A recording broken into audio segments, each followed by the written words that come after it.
سورہ توبہ کی آیات ہیں یہ جو ابھی آپ کے سامنے پڑھی گئی ہیں 111 تا انشاءاللہ۔ پچھلی آیات میں منافقین کا کھل کر تذکرہ آیا تھا اور مسجد ضرار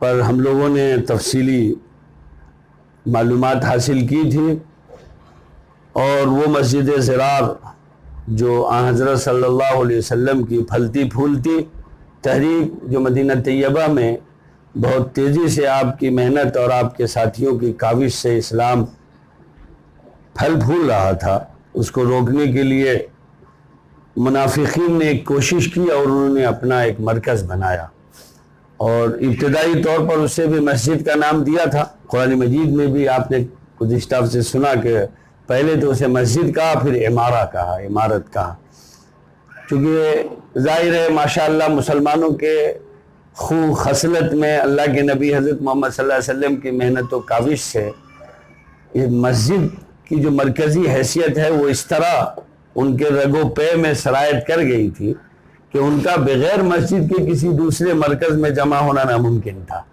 تب منافقین نے یہ چال چلی کہ بھائی ایک مرکز مسجد دوسری بنائیں اور وہاں بھولے بھالے مسلمانوں کو بلا کر بہکایا بھٹکایا جائے اور حضرت محمد صلی اللہ علیہ وسلم کے خلاف وہاں سازشیں رچی جائیں۔ آپ نے پچھلے ہفتے پڑھا تھا کہ ان لوگوں کی یہ بھی کوشش ہوئی کہ حضرت صلی اللہ علیہ وسلم بھی کبھی اس مسجد میں تشریف لا کر ایک آدھ نماز پڑھ لیں، اور آپ صلی اللہ علیہ وسلم کی سیدھی سادی اور امت پر اعتماد کرنے والی ذات ایسی اور مجرموں کو سے چشم پوشی یا صرف نظر کرنے کی جو آپ کی عادت شریفہ ہے، اس سے ایسا لگا قرآن کے بعض اشاروں سے کہ آپ اس کے لیے تیار بھی ہو گئے کہ اللہ تعالیٰ نے سخت طریقے سے آپ کو بتایا کہ آپ وہاں تشریف نہ لے جائیں بلکہ آپ اسے جو ہے ملیہ میٹ کر دیں، ختم کر دیں۔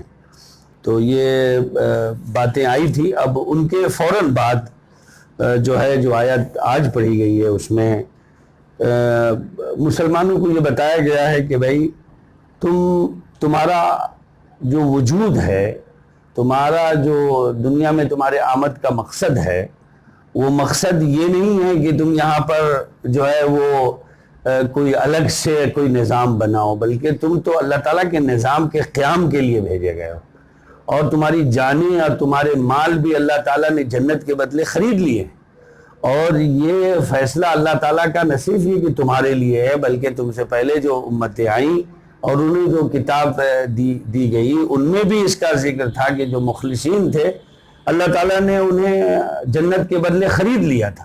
چنانچہ آج کی جو پہلی آیت ہے وہاں آپ یہ دیکھیے کہ ان اللہ اشتری من المؤمنین انفسهم واموالهم بان لهم الجنہ۔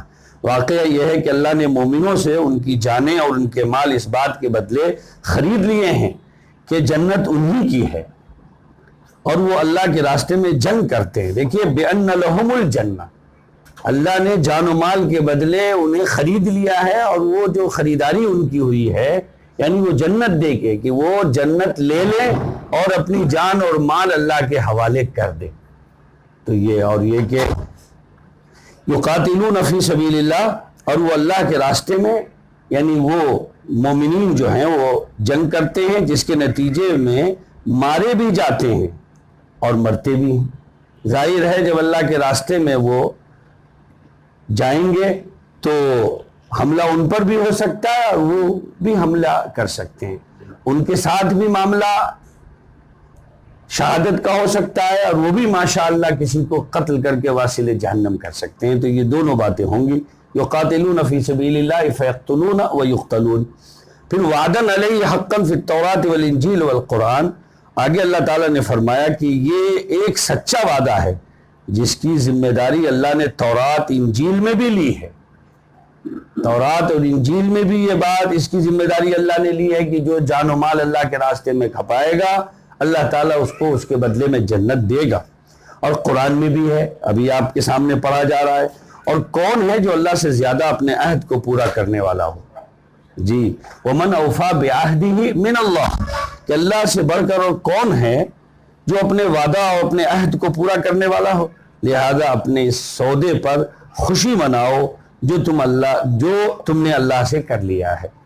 گویا کہ آپ یہ دیکھیے کہ فبش ومن اوفی بعہدہ من اللہ فاستبشروا ببیعکم الذی بایعتم بہ، یعنی لہذا اپنے اس سودے پر خوشی مناؤ جو تم نے اللہ سے کر لیا ہے، یہ وعدہ ہمارا آپ کا کیا ہوا ہے۔ اور اس پر قرآن مجید کا جو لفظ ہے وہ ہمارے آپ کے لیے توجہ طلب ہے کہ اس پر خوشی مناؤ، یعنی یہ کوئی تمہارے لیے صدمے کی بات نہیں ہے، یہ تمہارے لیے کوئی ڈر اور خوف کی بات نہیں ہے۔ اللہ کے راستے میں اگر جان قربان ہو جائے تو یہ تو مزدہ اور خوشخبری ہے، اس لیے کہ بھائی جنت جو دے رہا ہے اللہ تعالیٰ، یہ ایک بڑی خدا کی عظیم نعمت ہے، جس نعمت سے بڑھ کر کوئی اور کیا نعمت ہوگی۔ ساری انسانوں کی دنیاوی زندگی کی تگ و دو کا مقصد کیا ہے؟ مقصد یہی کہ رب راضی ہو جائے، اور رب کی رضا کا جو انتہا ہے، اور رب کی رضا جس چیز پر جا کر منتج ہوگی یا ختم ہوگی وہ جنت ہے۔ آپ نماز پڑھ رہے ہیں، روزہ رکھ رہے ہیں، مختلف کام کر رہے ہیں، مختلف محنت میں لگے ہوئے ہیں، مختلف فیلڈ میں لوگ آج اللہ کے بندے اللہ کے حکم سے کوششیں کر رہے ہیں۔ ساری کوششوں کا مقصد تو یہی ہے، تو پھر اللہ تعالیٰ نے فرمایا کہ پھر اس پر تم خوشی مناؤ۔ اگر تم اللہ کے راستے میں کام آ گئے، اور اگر تم اللہ کے راستے میں اس کے کلمے کو تم نے بلند کر دیا، کام آ گئے یا بلند کر دیا، یعنی اس راستے میں تمہاری جان چلی گئی یا تم نے اللہ کا نظام نافذ کر دیا، ظاہر ہے کہ آدمی یا تو شہید ہے یا پھر غازی ہے۔ اور یاد رکھنا چاہیے کہ یہ قرآن مجید کی آیت ہم لوگ ہندوستان جیسے ملک میں پڑھ رہے ہیں، تو بہرحال یہ ہے کہ یہ یقیناً اس کی تیاری تو ہمارے ذہن و دماغ میں ہے، لیکن یہ کہ اس کا وقت کب آئے گا اور اس کا وقت کب ہے، یہ اس سلسلے میں ایک کی تفصیلات جو ہے اپنے وقت پر علماء دین طے کریں گے۔ اس آیت کی بنیاد پر کوئی آدمی جا کر بندوق اٹھا لے کہ نہیں صاحب آج تو میں بس شہید ہو جاؤں گا یا غازی ہو جاؤں گا، تو یہ بہت خراب بات ہوگی۔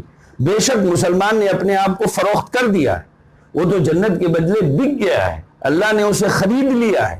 ہم سب خریدے ہوئے یعنی بکے ہوئے مال ہیں، ہے نا۔ وہ حدیث شریف میں جو بخاری شریف کی بہت مشہور حدیث ہے کہ کل الناس یغدو فبائع نفسہ فمعتقها او موبقوها، کہ ہر شخص جب صبح ہوتی ہے تو اپنا سودا کر دیتا ہے، اپنے آپ کو بیچ دیتا ہے، یعنی وہ اپنے آپ کو مارکیٹ میں اتارتا ہے، اور مارکیٹ میں اتارنے کے بعد اپنے آپ کو بیچ دیتا ہے۔ اب وہ جب بکتا ہے تو یا تو کامیاب ہے یا خدا نخواستہ ناکامیاب ہے، یعنی ہر آدمی جب صبح کرتا ہے تو گویا کہ وہ بکتا ہے۔ اب اگر وہ اللہ کی رضا اور خوشنودی اور محبت اور معرفت کے ساتھ اپنا دن مکمل کرتا ہے تو گویا کہ یہ ایک اچھا بکا، اور یہ بہترین مال ثابت ہوا جس سے بہترین فائدے ہوں گے۔ خدا نخواستہ اس کا اگر وہ اللہ کی رضا اور خوشنودی سے ہٹ کر اس کا دن گزرا اور اس کا وقت گزرا تو ظاہر ہے کہ وہ پھر اپنے آپ کو اس نے گھاٹے میں اور نقصان میں ڈالا۔ تو یہ بات جو ہے وہ ہمیشہ مومن کے لیے مستحضر رکھنی چاہیے کہ بھائی ہم سب تو اللہ کے بکاؤ مال ہیں، اللہ کے یہاں ہم سب کی قیمت لگ چکی ہے جی، اور انشاءاللہ ہمیں جس چیز کی قیمت کے بدلے ہم بکے ہیں انشاءاللہ وہ ہمارے لیے طے ہے، بشرطے کہ ہم اپنے آپ کو بکا ہوا سمجھیں۔ دیکھیے جو چیز بکی ہوئی ہوتی ہے، آپ مارکیٹ میں جاتے ہیں، آپ کو کوئی چیز اچھی پسند آئی اور آپ نے کہا کہ بھائی صاحب یہ کتنے میں دو گے، اس کا کیا ہے؟ نہیں صاحب یہ تو بک گیا ہے، یہ آپ کا نہیں ہے، اس پر اب کوئی بولی نہیں لگے گی، یہ میں نے دے دیا کسی کو۔ خاص طور سے کوئی اچھا مال ہو تو یوں بک جاتا ہے۔ بکنے کے بعد ایک آدمی دیر سے پہنچا مارکیٹ میں، اس نے کہا صاحب یہ دے دیجیے ہم کو۔ ارے بھائی یہ تو بکا ہوا ہے، یہ میں نے دے دیا کسی کو۔ کتنی بڑی بشارت ہے مومنین کے لیے، کہ الفاظ قرآن آیت کا جو ان اللہ اشترى من المؤمنین انفسهم واموالهم بان لهم الجنہ، پھر اسی پر فبش فاستبشروا ببیعکم الذی بایعتم، اس بکنے پر خوشخبری مناؤ جی، خوشی حاصل کرو، استبشار جی، کہ تم کو اللہ تعالیٰ نے جو ہے جنت کے بدلے خرید لیا ہے۔ وذالک هو الفوز العظیم، اور یہ بڑی کامیابی ہے، بلکہ اس کا ترجمہ یہ ہے یہی بڑی کامیابی ہے۔ وذالک هو الفوز العظیم، مولانا صاحب بھی یہاں تشریف رکھتے ہیں کہ ہوا اور الفوز الکبیر میں الف لام یہ سب تاکید کے لیے، پھر اس میں اشارہ وذالک، یہ سب تاکید یعنی بس یہی کامیابی ہے۔ شہادت ہے مقصود مطلوب مومن، نہ مال غنیمت نہ کسوت کشائی۔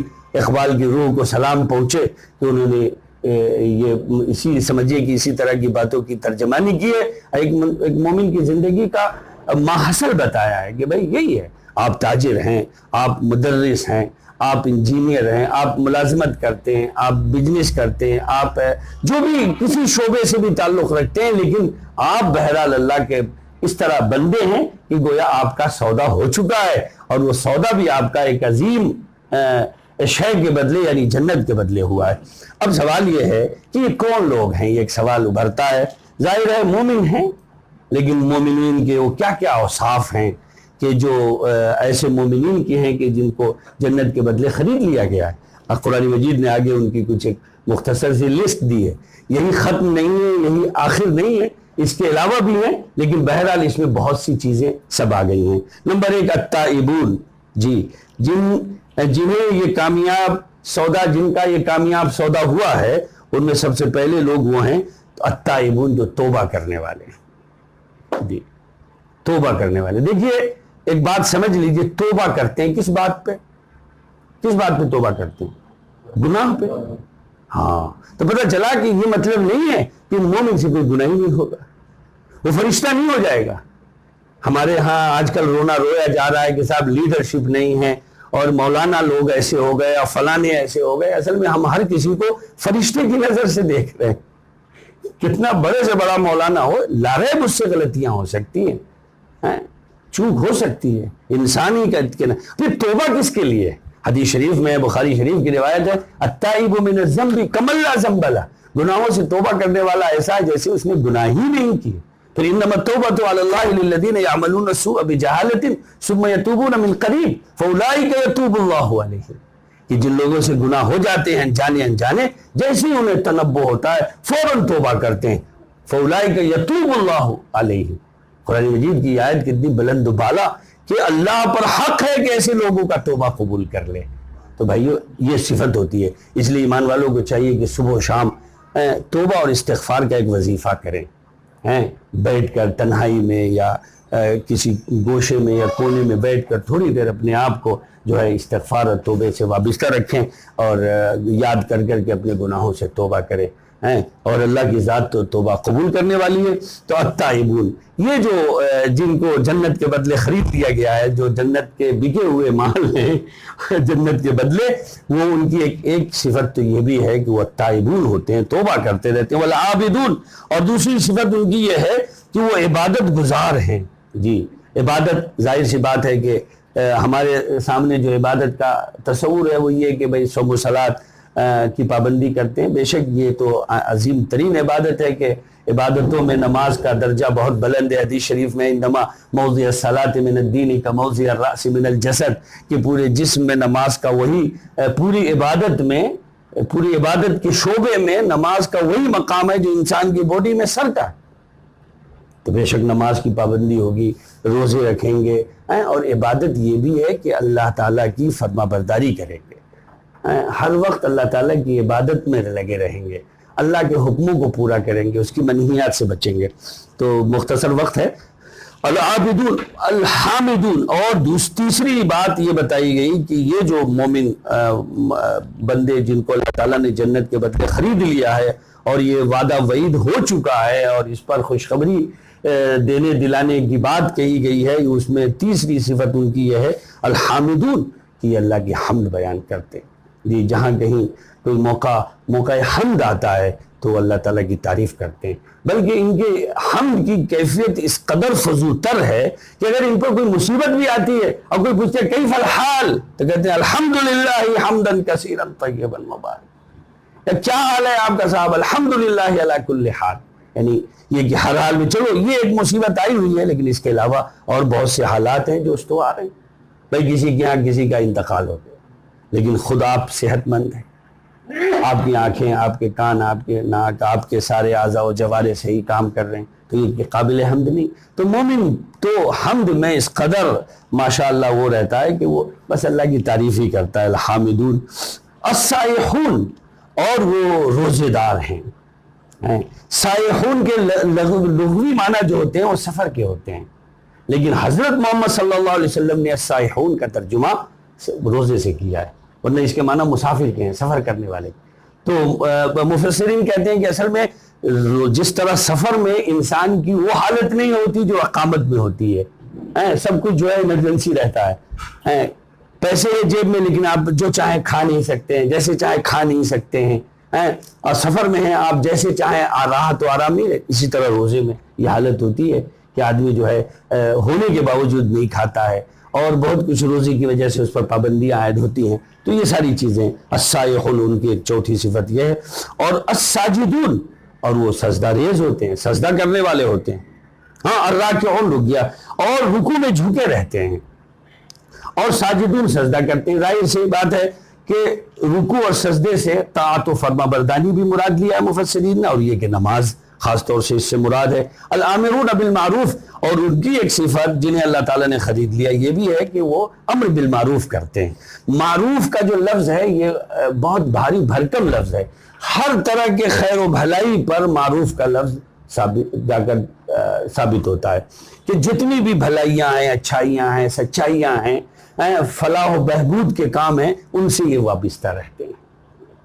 ہر اچھائی کو اپناتے ہیں، چاہے وہ اپنی ذات کے لیے ہو، چاہے ان کے اپنے اولاد کے لیے ہو، چاہے ان کے قبیلے کے لیے ہو، چاہے ان کے پاس پڑوسیوں کے لیے، سب کے لیے وہ خیر چاہتے ہیں۔ گویا کہ الامرون بالمعروف میں یہ پہلو بھی نکل کے آتا ہے کہ اگر کوئی شخص بدحال ہے تو اس کی بھی انہیں فکر ہوتی ہے۔ بدحال کو بدحالی سے نکلنا بھی امر بالمعروف ہے۔ مثال کے طور پر ہم غیر مسلمین حضرات جو ہمارے بھائی ہیں، اس ملک میں ہم رہتے ہیں، بیچارے کفر و شرک کے دلدل میں پھنسے ہوئے ہیں، اور بلکہ اس میں جکڑے ہوئے ہیں، ایسا ان کا خطرناک جکڑاؤ ہے کہ صاحب اس سے وہ نکل ہی نہیں پاتے۔ کہیں نہ کہیں امر بالمعروف کا تقاضا یہ ہے کہ ہم بھی ان کے ساتھ خیر خواہ، ایک تو یہ ہے کہ روکنا، اور ایک یہ ہے کہ ان کا خیر خواہ ہو کر انہیں سمجھانا۔ جی تو الامرون بالمعروف والناہون عن المنکر، اور برائیوں سے روکتے ہیں۔ اور برائیوں سے روکتے کا مطلب یہ ہے کہ خود بھی رکتے ہیں۔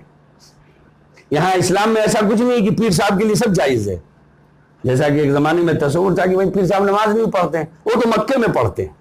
نہیں، پیر صاحب کی نماز نظر آنی چاہیے، پیر صاحب کو صف اول میں نظر آنا چاہیے۔ یہ جو آج ہو گیا ہے کہ آپ جو بہت زیادہ بڑے ہیں، بزرگ ہیں، ارے بھائی وہ تو بہت مشغول رہتے ہیں، اس میں اس میں رہتے ہیں، تو ذرا اپنا کیوں کہانی میں پڑھ رہے ہیں۔ نہیں، صف اول میں پڑھیں گے، جی صف اول میں پڑھیں گے، داہنی طرف کھڑے ہوں گے، تکبیر اولیٰ کے ساتھ پڑھیں گے۔ جتنے دوسرے لوگ عبادت کریں گے ان کے مریدین اس سے کہیں عبادت میں یہ فضوتر ہوں گے۔ یہ اصل پیری ہے، یہ اصل بڑاپا ہے، یہ اصل زیادہ اخلاص کی بات ہے۔ تو آمرون بالمعروف والناہون والحافظون لحدود اللہ، اور وہ اللہ کے حدود کی حفاظت کرتے ہیں۔ حدود کا لفظ جو ہے قرآن مجید کی ایک اصطلاح ہے۔ حدود اصل میں چوکھٹے کو کہتے ہیں، حدود اربع۔ جی تو اللہ تعالیٰ نے جو حکم دیا ہے اس حکم کو اسی طرح رکھنا یہ حدود اللہ ہے۔ مثال کے طور پر اللہ تعالیٰ نے بیوی کے بھی حقوق بیان کیے ہیں، ماں باپ کے بھی حقوق بیان کیے۔ کوئی آدمی اپنی بیوی پر پریشر پیدا کر کے اپنے ماں باپ کی خدمت زیادہ کرتا ہے تو یہ بھی حدود سے تجاوز ہے۔ اور کوئی آدمی ماں باپ کی قدر و منزلت اس طرح گھٹا دیتا ہے کہ بیوی اس کی پیر صاحب بن جاتی ہے۔ کہتے ہیں نا کہ کئی لوگوں کے کئی پیر ہوتے ہیں، کئی لوگوں کی بیویاں بھی پیر ہوتی ہیں، زم مرید جس کو ہمارے ہاں کہتے ہیں۔ اب وہ اس قدر بیوی کی سنتے ہیں کہ ماں باپ کو دستبردار کر دیتے ہیں، یا بیوی کو تکلیف پہنچا کر ماں باپ کو خوش کرتے ہیں، حدود شریعت سے تجاوز کر گئے یہ بھی۔ اسی طریقے سے مثال کے طور پر تہجد کی نماز ہے۔ ایک آدمی تہجد کی نماز میں گیا اور جانے کے بعد خوب ساری لائٹیں جلا دی اور ہنگامہ کر دیا اور تبصرہ کر رہا ہے کہ یہ کیسے لوگ ہیں، یہ کیسے دیندار ہیں جو اٹھے نہیں تہجد میں۔ تو یہ بھی جو ہے حدود سے تجاوز ہے۔ شیخ سعدی رحمۃ اللہ علیہ کا ایک واقعہ میں نے پڑھا کہ شیخ سعدی کے خادم ان کے ساتھ تھے، کہیں ان کا سفر ہوا، رات میں تہجد کے لیے اٹھے اور نماز کی نیت ہی باندھنے والے تھے کہ خادم نے آ کے کہا کہ حضرت یہ کیسے لوگ ہیں جو پڑے سو رہے ہیں۔ تو انہوں نے نماز چھوڑی، اپنی چادر تان لی اور سو گئے۔ صبح کو خادم نے پوچھا کہ حضرت ایسا کیوں کیا آپ نے؟ کہنے لگے کہ بھائی اس سے بہتر تھا کہ میں ان مسلمانوں سے بدگمان ہوتا، میں بھی سو گیا۔ بدگمانی زیادہ بڑا گناہ ہے۔ تو تہجد کی نماز بہت اہم ہے۔ کہ جس کے بارے میں حضور پاک صلی اللہ علیہ وسلم نے فرمایا کہ جتنے بھی اللہ کے مخصوص و محب بندے ہوئے ہیں سب کے ہاں تہجد کی نماز رہی ہے، حتیٰ کہ اولین میں بھی۔ تو اب یہ ہے کہ حدود ہیں اس کے، ہے نا، ان لعینک علیک حقا وان لزوجتک علیک حقا، سب کے اپنے اپنے حق ہیں، اور اس حق کو حق سمجھ کر اس کو پوری طریقے سے ادا کرنا یہ حدود ہے۔ حدود کا مطلب کسی ایک مسئلے میں نہیں، پورے دین اسلام پر جو جہاں جہاں جو حکم ہے ہر جگہ اس حکم پر۔ اب ایک صاحب ہے، وہ پیر صاحب کے پیچھے دیوانہ ہے اور ماں باپ کی خبر ہی نہیں۔ میں نام نہیں لینا نہیں چاہتا، یہ قرآن مجید کا درس ہے اور انشاءاللہ اور بھی بندے سنیں گے انہیں بھی فائدہ ہوگا، کہ کئی لوگوں کے بارے میں مجھ سے لوگوں نے شکایت ہے کہ جب ان کے پیر آتے ہیں تو نہ وہ بیوی بچوں کا خیال رکھتے ہیں اور نہ وہ اپنے کیا کرتے ہیں کہ بس لگے رہتے ہیں پیر صاحب۔ کئی لوگ سماجی کام کرتے ہیں مولانا، اس قدر سماجی کام میں منہمک ہیں کہ انہوں نے بچوں کا حق مار لیا، جی انہوں نے بیوی بچوں کو حق نہیں دیا، ان کی اولادیں اوباش ہو گئی، جی وہ کیا کہتے ہیں اس کو کہ اور بھی بڑے خسارے یا نقصانات ہوئے، اور وہ بہت بڑا کام کر رہے ہیں، اور وہ یہ گمان کر رہے ہیں کہ ہم بہت اچھا کر رہے ہیں۔ الذین ضل سعیہم فی الحیاۃ الدنیا وہم یحسبون انہم یحسنون صنعا، قرآن مجید کی آیت بہت ضرب لگاتی ہے، بہت کچوکے لگاتی ہے، جی کہ یہ تو دراصل یہ گمراہ ہو گئے، یہ سمجھتے ہیں کہ ہم بہت اچھا کر رہے ہیں۔ اچھا وہ ہے جو رب حدود میں ہو، آپ کو اپنی بیوی کو بھی حق دینا ہے، آپ کو اپنے بچوں کی تربیت پر کا بھی حق دینا۔ نہیں میں تو اللہ کے دین میں اس قدر لگا ہوا ہوں، یا میں سماجی کام میں یا دینی کام میں اور فلانے کام میں اور مدرسہ پڑھانے میں اتنا لگا ہوا ہوں کہ صاحب میرے پاس تو ٹائم ہی نہیں ہے۔ تو حضرت اللہ کے آپ سے پوچھو گی، کلکم راعٍ وکلکم مسئولون عن رعیتہ، تم نے کہا ہر شخص اپنے ماتحتوں کا ذمہ دار ہے۔ ایک بچہ کسی کا بگڑا باپ سے پوچھو گی، ماں سے پوچھو گی، جی بچے اپاہج رہ گئے، بچے کمزور رہ گئے، ذہنی طور پر جو ہے وہ مفلوج ہو گئے، باپ ماں سے پوچھو گی۔ ہاں یہ منمانی کی دنیا نہیں، ابھی تو آپ نے پڑھ ہی لیا، ان اللہ اشتری من المؤمنین انفسهم واموالهم بان لهم الجنہ یقاتلون فی سبیل اللہ فیقتلون ویقتلون وعدا علیہ حقا فی التوراۃ والانجیل والقرآن ومن اوفی بعہدہ من اللہ، اور یہ وہ سچائیاں ہیں جس پر گزشتہ کتابوں میں بھی اللہ نے یہ باتیں نازل کی ہیں اور عہد لیے ہیں۔ یہ وہ مشترک اللہ کا فیصلہ ہے جو تمام دنیا انسانیت کے لیے جب سے دنیا قائم ہوئی ہے اللہ نے یہ اصول رکھے ہیں کہ صاحب آپ کو حدود اللہ کی پابندی کرنی ہے۔